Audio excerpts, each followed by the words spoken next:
Let's talk about protein. Why is it that I am so diligent about protein? So, the biggest problem that I've been seeing lately in women is that they are under eating protein so much that they're not even aware of how much that is affecting the way that they are aging and how that's going to affect even more. As we all age, after age 35, we lose muscle. It's called sarcopenia.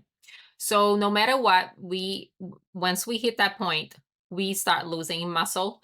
And so if you are a woman and if you're not already eating enough protein, and if you're not already weight training, which majority of the time we have that um, skepticism of women thinking that they should just be doing cardio or some other type of thing. And so if they're not weight training specifically to build muscle, they are already in a worse spot than someone that's doing those things. So that's why I emphasize about protein, because that alone can already prevent from being actually worse. So what are some of the things that can happen if you don't have enough muscle? We know now that our muscle is not just for the looks, it's not just for the aesthetic portion of it, but is our endocrine system.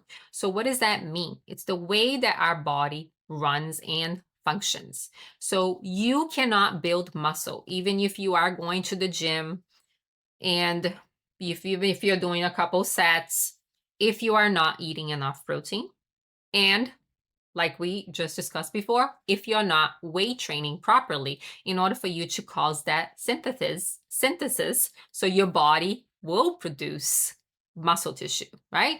So if we don't have the protein, we don't have the means to build muscle. So that's why it is so important.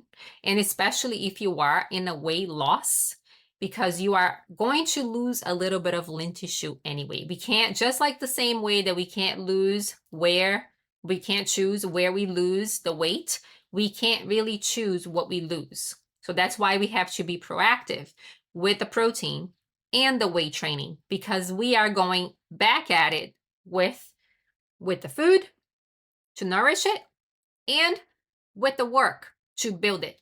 So that's why when I say protein, eat your protein, please. I always try to aim it for a high protein diet for you. Um, Trust me, when people have this, oh, please don't be afraid. Don't be afraid. You will see the changes in your body. You will see how your body would respond by you being diligent with your protein.